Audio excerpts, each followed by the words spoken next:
সেনাপ্রধান ওয়াকারুজ্জামান পরিষ্কারভাবে বলেছেন যে তারা ডক্টর ইউনূস সরকারকে জানিয়ে এসেছেন, অন্তর্বর্তীকালীন সরকারকে জানিয়ে এসেছেন যে রাষ্ট্রের অত্যন্ত গুরুত্বপূর্ণ স্পর্শকাতর সকল বিষয়ে অন্তর্বর্তীকালীন সরকার যে সশস্ত্র বাহিনীকে অন্ধকারে রেখে বিভিন্ন সিদ্ধান্ত নিচ্ছেন তা যেমন গ্রহণযোগ্য নয়, তা যেমন বরদাস্ত করা হবে না, ঠিক তেমনি রাষ্ট্র কোন পথে পরিচালিত হবে, দেশ কি কি গুরুত্বপূর্ণ সিদ্ধান্ত নেবে তা একমাত্র নির্বাচিত সরকার নিতে পারে, একটা অনির্বাচিত প্রশাসন নয়।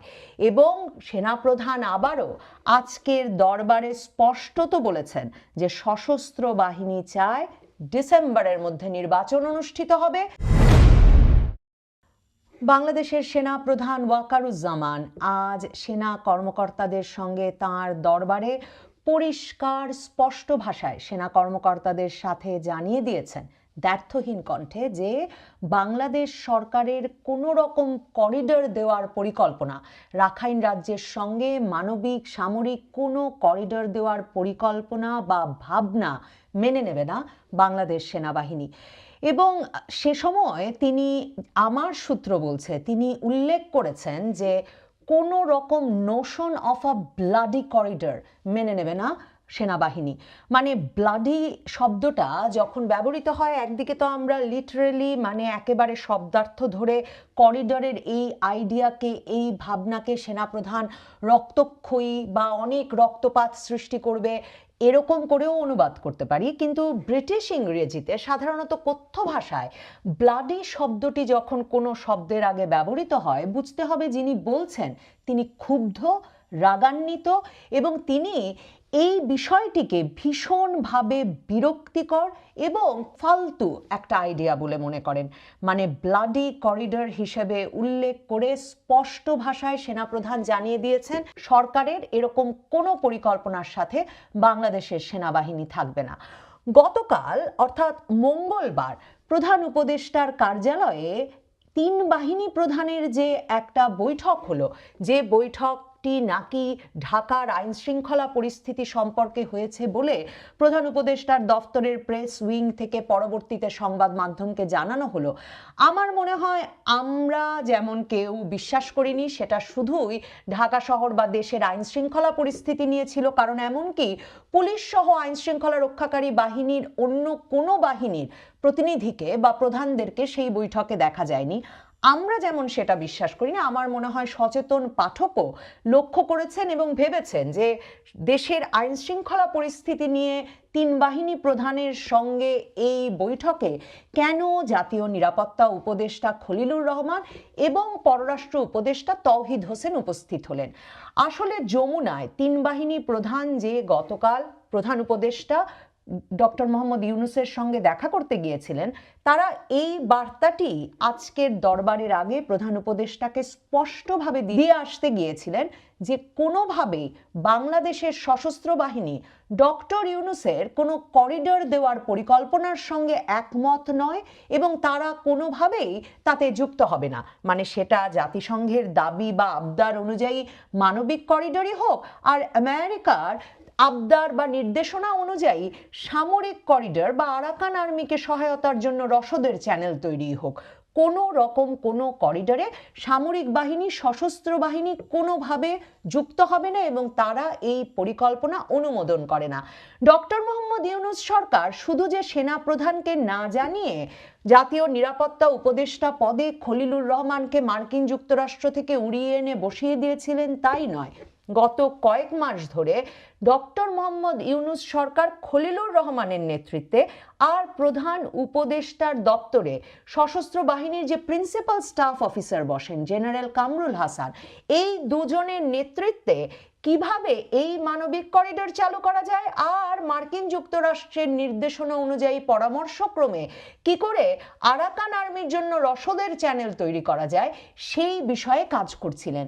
সেনাপ্রধান এতে এতটাই ক্ষুব্ধ হয়েছিলেন, একে দেশের জাতীয় নিরাপত্তা উপদেষ্টা নিয়োগ করে দেওয়া হয়েছে, সশস্ত্র বাহিনী কিছু জানে না, আর অন্যদিকে দেখুন সশস্ত্র বাহিনী প্রধানদের সহ মানে সশস্ত্র বাহিনীর নিয়ম কাঠামো কিছু না মেনে ডক্টর ইউনূস ভেবেছেন তিনি যমুনায় বসে তার অফিসে যে সশস্ত্র বাহিনীর প্রিন্সিপাল স্টাফ অফিসার আছে কামরুল হাসান, তাকে দিয়ে আর খলিলুর রহমানকে দিয়ে সশস্ত্র বাহিনীর একটি অংশকে ব্যবহার করে সামরিক করিডোর খুলে দেবেন মার্কিন যুক্তরাষ্ট্রের নির্দেশনায়। তিন বাহিনী প্রধান গিয়ে গতকাল স্পষ্টত বলে এসেছেন, এসব পরিকল্পনা বা এসব কাজ সশস্ত্র বাহিনীতে খলিলুর রহমান কিংবা ডক্টর ইউনূসের নাক গলানো বরদাস্ত করা হবে না। এই বিষয়টি নিয়েও যে আজ দরবারে আলাপ হয়েছে কিংবা সেনাপ্রধান তার সেনা কর্মকর্তাদের সরাসরি ইঙ্গিত দিতে চেয়েছেন, সেটা পরিষ্কার হয় সেনাপ্রধানের একটা মন্তব্যে। সেনাপ্রধান স্পষ্ট করে বলেন যে বড় বড় সিদ্ধান্ত এই অন্তর্বর্তীকালীন সরকার নিয়ে ফেলছে সশস্ত্র বাহিনীকে, আর্মড ফোর্সেসকে ডার্কে রেখে, অন্ধকারে রেখে, এটা বরদাস্ত করা হবে না। এবং অন্যদিকে মনে রাখতে হবে একমাত্র নির্বাচিত সরকারই আসলে দেশ বা রাষ্ট্র কোন পথে যাবে তা নির্ধারণ করতে পারে, একটা অনির্বাচিত সরকার নয়। সশস্ত্র বাহিনীর ভেতরে যে কানাঘুষা চলছিল সে বিষয়ে স্পষ্ট বার্তা দিয়ে দিতে চেয়েছেন আজকের দরবারে সেনাপ্রধান।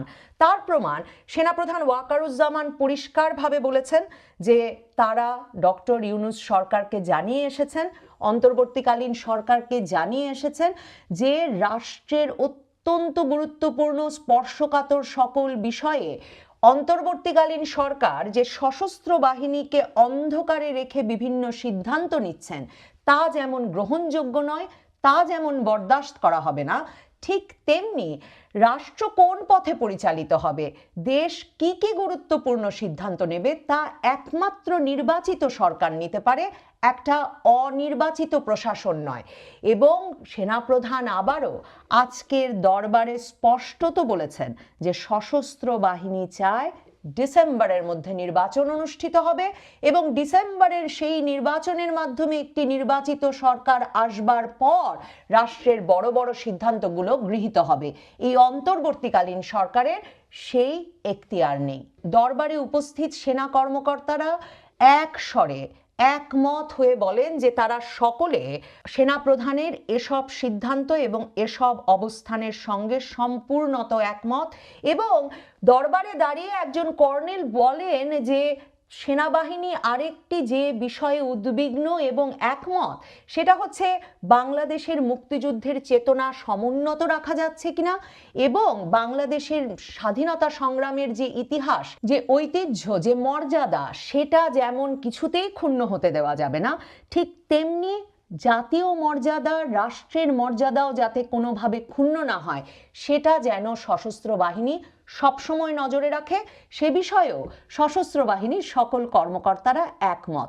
এখন প্রশ্ন উঠতেই পারে, এই যে স্বাধীনতা সংগ্রামের চেতনা, স্বাধীনতা সংগ্রামের লিগাসি, ধারাবাহিকতা, ঐতিহ্য সমুন্নত রাখবার বিষয়ে এই যে ঐকমত্য প্রকাশ করলেন বাংলাদেশের সেনাবাহিনীর কর্মকর্তারা, যে অঙ্গীকার তারা করলেন, সেটা কি এই কথা মাথায় রেখে যে বাংলাদেশে আসলে 9ই জুনের মধ্যে একটা জুলাই ঘোষণাপত্র আসতে যাচ্ছে যার মাধ্যমে আসলে বাংলাদেশের স্বাধীনতা যুদ্ধের মাধ্যমে যে সংবিধান ঘোষিত হয়েছিল 1972 সালে, 1971 সালের স্বাধীনতার ঘোষণাপত্রের ভিত্তিতে যেই সংবিধান রচিত হয় সেই সংবিধানটিও বাতিল হতে যাচ্ছে, তারা কি সে কথা মাথায় রেখেই এই কথা বলেছেন কিনা তা অবশ্য বোঝা যায় না।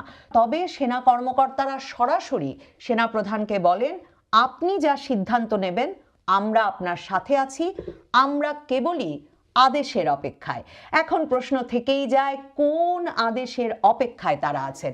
সেনাপ্রধান অবশ্য পরিষ্কার করেছেন, সেনাপ্রধান বলেছেন বিক্ষোভের নামে সহিংসতা, নৈরাজ্য, সড়কে বিশৃঙ্খলা সেসব আর সেনাবাহিনী সহ্য করবে না। সেনাপ্রধান সরাসরি বলেন অনেক হয়েছে, 30শে ডিসেম্বরের মধ্যে নির্বাচিত সরকারকে ক্ষমতা তুলে দিতে যা করার করুন এবং আমাদেরকে ব্যারাকে ফিরে যেতে দিন। এ কথা তো সেনাপ্রধান আসলে সেই ফেব্রুয়ারি মাস থেকেই বলছেন যে তিনি তার 30,000 সৈন্যকে নিয়ে দ্রুত ব্যারাকে ফিরে যেতে চান এবং তিনি চান একটা সুষ্ঠু, অবাধ, অন্তর্ভুক্তিমূলক নির্বাচন। কাজেই সেনাপ্রধান সেই জায়গা থেকে যে একটুও বিচ্যুত হননি, বরং অন্তর্বর্তীকালীন সরকার নির্বাচনকে ক্রমাগতভাবে একটা অনিশ্চয়তার দিকে ঠেলে দিয়ে আরাকান রাজ্যের সঙ্গে মানবিক করিডর, চট্টগ্রামের বন্দর দিয়ে দেওয়া, এরকম নানা কাজে যে নিজেকে ব্যস্ত রেখেছে এবং সেসব কাজ যে সশস্ত্র বাহিনী পছন্দ করছে না, সম্ভবত সেটাই খুব পরিষ্কার করে গতকাল বলে এসেছেন সেনাপ্রধান সহ 3 বাহিনী প্রধান ডক্টর মোহাম্মদ ইউনূসের মুখের ওপর। এবং সেই প্রতিক্রিয়াতেই দেখা যাচ্ছে খলিলুর রহমান, জাতীয় নিরাপত্তা উপদেষ্টা, সেনানিবাসে যখন দরবার চলছে তিনি তখন এক প্রেস কনফারেন্স করে সাংবাদিকদের ডাক দিয়ে জানাচ্ছেন যে করিডর নিয়ে নাকি কারো সঙ্গে কোনো কথা হয়নি বাংলাদেশের। খলিলুর রহমানের এই কথা আপনি বিশ্বাস করবেন কিনা আপনার ব্যাপার, কারণ মনে রাখবেন গত 4 মে বাংলাদেশ ইউনিভার্সিটি প্রফেশনালস মানে একটা ইউনিভার্সিটির আয়োজনে যখন তিনি রোহিঙ্গা সমস্যা বিষয়ক এক সেমিনারে বক্তব্য রাখছিলেন, তখন কিন্তু তিনি সরাসরি বলেছিলেন যে মানবিক করিডর নিয়ে সরকার কোনো চুক্তি স্বাক্ষর করেনি, এটি নিয়ে কেবল প্রাথমিক পর্যায়ের আলোচনা হয়েছে। তার মানে 4 মেতে জাতীয় নিরাপত্তা উপদেষ্টা বলছেন প্রাথমিক পর্যায়ের আলোচনা হয়েছে, আর আজ 21শে মেতে এসে তিনি বলছেন যে সরকার কারো সঙ্গে কোনো আলোচনা করেনি মানবিক করিডর বিষয়ে। কাজেই জাতীয় নিরাপত্তা উপদেষ্টার এই কথা কতটুকু বিশ্বাসযোগ্য সেটা বিবেচনায় রেখে আরেকটি বিষয়ে দৃষ্টি আকর্ষণ করতে চাই। খলিলুর রহমান আজ সংবাদ সম্মেলনে আরেকটা কথা বলেন যে করিডোর ব্যবস্থাটি বুঝতে হবে। করিডোর হচ্ছে একটা জরুরি সময়ে দুর্যোগপূর্ণ জায়গা থেকে মানুষকে সরিয়ে নেওয়ার ব্যবস্থা, আমরা এখানে কাউকে সরাচ্ছি না। আরাকানের যে অবস্থা তাতে করিডোরের প্রয়োজন নেই, যে প্রয়োজনীয়তা আছে সেটা হলো ত্রাণ পৌঁছে দেওয়া। আরে আমরা কবে বললাম যে করিডোর দিয়ে তারা একদল লোককে অন্যদিকে নেবেন? মানে মানবিক করিডোরের এই সংজ্ঞা খলিলুর রহমান কোথায় পেলেন? মানে এই যে এই সরকারের কর্তা ব্যক্তিদের ধারণা যে আমরা আর কেউ কোনো পড়ালেখা জানি না, পৃথিবীর কোথায় কি ঘটেছে আমরা জানি না, এমনকি আমরা একটু গুগলও করতে পারি না, ইংরেজিও পড়তে পারি না। ঠিক যেমন তারা ভাবেন যে সেনাপ্রধানকে কিছু না বলেই করিডোর, এমনকি সামরিক করিডোরের পরিকল্পনাও তাদের পক্ষে করে ফেলা সম্ভব, ঠিক তেমনি খলিলুর রহমান আজ এক ঘর সাংবাদিকদের সামনে বলে এলেন মানবিক করিডোর ব্যবস্থাটা নাকি, আমাদের করিডোর বলতে নাকি বোঝায় যেখান থেকে মানুষ সরিয়ে নেওয়ার ব্যবস্থা করা হচ্ছে। আর তারপর তিনি বললেন এখন তারা কাউকে সরাচ্ছেন না, তারা ওই এলাকায় প্রয়োজন ত্রাণ পৌঁছে দেওয়া। জাতিসংঘ তো ত্রাণ পৌঁছে দেওয়ার নামেই বাংলাদেশের কাছে করিডোর চেয়েছে, এবং সে কথা যখন ফেব্রুয়ারি মাস থেকে এই নবনীতা চৌধুরীর বয়ানেও নানা সূত্র থেকে আপনাদের সামনে তুলে ধরতে থাকলাম যে বাংলাদেশ এই নিয়ে আলাপ করছে, এদিকে আগাচ্ছে, এবং পৃথিবীর কোথাও মানবিক করিডোর শেষ পর্যন্ত তার নিরাপত্তা ধরে রাখতে পারেনি। শেষ পর্যন্ত ওই করিডোর দিয়ে শুধু ত্রাণ যায়নি, মাদক গেছে, অস্ত্র গেছে, এমনকি সশস্ত্র যোদ্ধা এপাশ ওপাশ হয়েছে। এই সব আশঙ্কার কথা যখন পৃথিবীর কোন দেশে কি হয়েছে সেসব উদাহরণ তুলে ধরে এই নবনীতা চৌধুরীর বয়ানে নিয়মিত আলাপ করছি, তখন লক্ষ্য করা অত্যন্ত গুরুত্বপূর্ণ যে প্রথম বাংলাদেশের সংবাদ মাধ্যমের সামনে এপ্রিল মাসের শেষে পররাষ্ট্র উপদেষ্টা তৌহিদ হোসেন হঠাৎ করেই কিন্তু বলে দিলেন যে বাংলাদেশ মানবিক করিডোর দেওয়ার ব্যাপারে নীতিগত সিদ্ধান্ত নিয়েছে। পররাষ্ট্র উপদেষ্টাও মন্ত্রী, জাতীয় নিরাপত্তা উপদেষ্টা হিসেবে খলিলুর রহমানও আছেন মন্ত্রী পদমর্যাদায়। তাহলে কি পররাষ্ট্র উপদেষ্টা না জেনেই বলে দিয়েছিলেন সংবাদ মাধ্যমকে যে মানবিক করিডোর দেওয়ার নীতিগত সিদ্ধান্ত হয়েছে? দেখুন, পররাষ্ট্র উপদেষ্টা তৌহিদ হোসেন এ কথা না জানালে এখন পর্যন্ত যখন খলিলুর রহমান লেফটেন্যান্ট জেনারেল কামরুল হাসানের সঙ্গে মিলে ডক্টর ইউনূসের পরামর্শে মানবিক করিডোর, সামরিক করিডোর সবকিছু দেওয়ার কার্যক্রম চালিয়ে যাচ্ছিলেন, তখনও এটা বলবার বা এটা ভাববার সুযোগ থেকে যেত যে খবর হয়তো মিথ্যে, ওইদিকে তলে তলে এই খলিলুর রহমান, কামরুল হাসানরা পুরো কাজটি বাস্তবায়নে এগিয়ে যেতেন। এই কথা বুঝেই কিন্তু পররাষ্ট্র উপদেষ্টা তৌহিদ হোসেন তখন এপ্রিলের শেষে সংবাদ মাধ্যমের সামনে বলে দেন যে মানবিক করিডোর দেওয়ার নীতিগত সিদ্ধান্ত নিয়ে ফেলেছে সরকার। তারপর থেকে রাজনৈতিক দলগুলো এবং সংবাদ মাধ্যম লেখালেখি শুরু করে মানবিক করিডোর দেওয়ার নিরাপত্তা ঝুঁকি সম্পর্কে, যার প্রেক্ষিতে সেনা প্রধান, নৌবাহিনী প্রধান, বিমান বাহিনী প্রধান গতকাল গিয়ে জানিয়ে এলেন সকল খোঁজখবর নিয়ে যে এমন কোনো পরিকল্পনা সশস্ত্র বাহিনীকে এড়িয়ে গিয়ে চলবে না।